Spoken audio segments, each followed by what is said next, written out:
What's up, Kirk? How you doing, man? Good, buddy. How are You you know doing? what? Half-Life, we're all about inspiring people to stay active, live a vibrant life, and get out there and do it. I love coming down here to Girk's because you guys are all about equipping people to get out there and do fun things. That's what we do. Something I've been hearing a lot about, I've been a skier pretty much all my life, is touring. Like, you need a different binding. You need a different boot. And I've heard this term, like, you got to earn your turns. Earn your turns. I mean, I like sitting on the chairlift. It's pretty good living. But I've been thinking about this, so I was hoping you could walk us through, like, what does a touring binding look like? What's the fundamental differences with it? And do I just put my own ski boot on there, or do I need a different ski boot? Okay, well, touring, Timmy, is the largest growing category in the ski business. For the last 5 years, it's just been growing exponentially. All kinds of new products, exciting stuff. And as lift lines are getting longer, lift tickets are getting more expensive, touring is becoming a really viable option for a lot of people. Huh, okay. And we think of touring, the gear is really broken up into two primary segments. There's your super lightweight gear for guys that want to put a premium on getting uphill super easy and not so concerned with the experience coming down.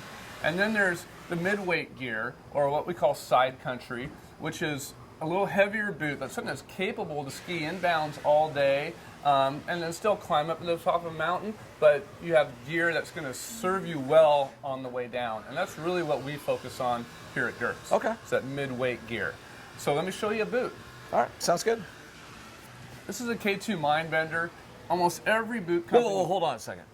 Mindbender, that's the ski. The ski, the Mindbender. There's a theme going on. K2 is trying There's to a blow Mindbender your boot? mind. They are blowing your mind.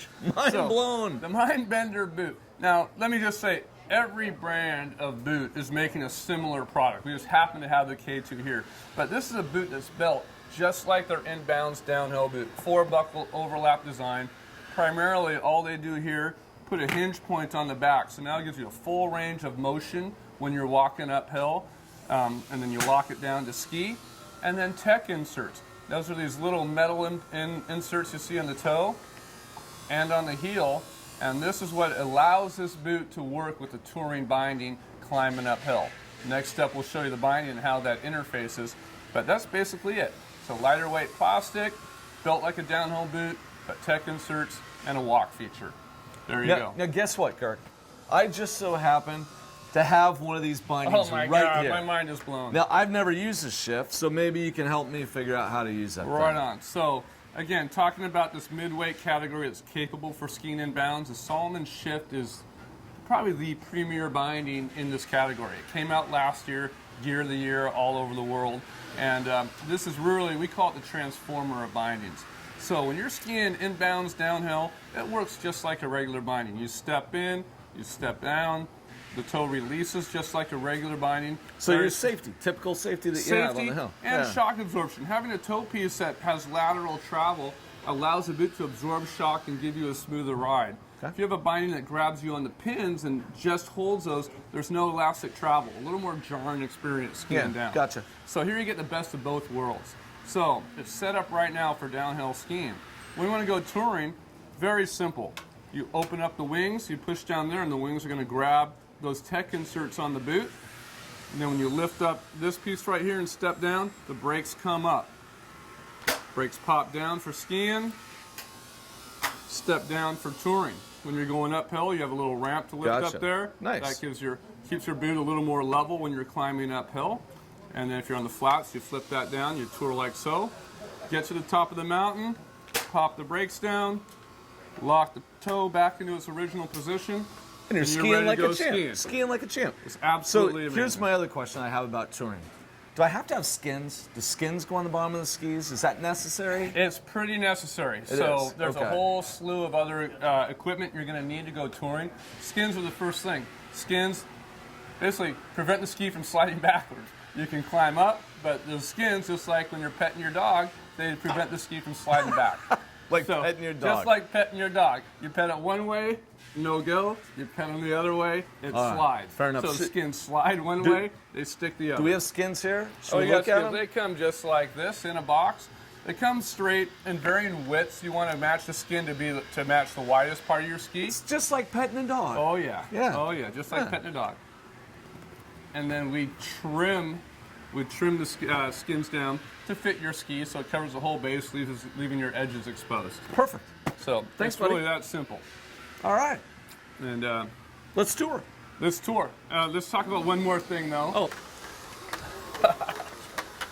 All right, Girk. I got my bindings, the transformers. Those are awesome. I got my skins. They're like petting a dog. I got my boots, have the things. But that's not all I need. If not all I'm you touring, I'm not going down groomers. I'm not on the chairlift. Ski patrol's not really there. So what are some other things that I need to be thinking about? Yeah, when you're going backcountry, you got to educate yourself a little bit about snow safety. There's always a potential of avalanches. We hope that never happens.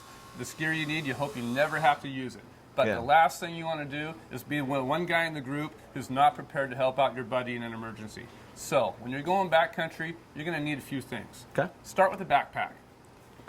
Backcountry packs are designed to hold the shovel and the probe in selective compartments, still leave you a little room for a sandwich and a couple of cold beers.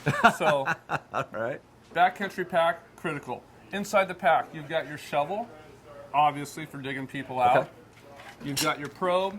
This extends out to 30 feet, and in an emergency situation, you use this to probe down once you've found the victim, dig them out. Okay. In order to find that person, you need your transceiver. Everybody in the backcountry wears one of these close to their body. It's always sending out a signal. So if you find yourself under snow, this is sending out a signal. All your buddies are going to take theirs, flip the lever to search mode, they're going to find you. So this sends out the signal so you can be found, and it also helps find the people you're looking for. Yeah. So, And hopefully, before you go into the backcountry, you will have done your homework. You know what the conditions are. You're proceeding in a safe manner. But every once, you got to be prepared for anything. yeah. And so, like, if we look at this for a minute, how often should I be changing my battery in this? Yeah. Do I test it each year before I go out? Yeah, well, every time you turn this on, it gives you the amount of battery life you've Okay. got in it. It tells you 80, 90, 100%. You never want to let these get down below like 60%. So when you turn it on, it tells you how much battery power you got. You flip them out. Usually you go a full year with one battery. Just Okay. switch it out. Real standard battery. No big great. deal. Well, I feel better about my potential touring career now. I know what to get. I know where to go. Now I just got to get myself in shape to do it. Get in shape, educate, buy your gear, go have fun. All right, buddy, let's do it. All right.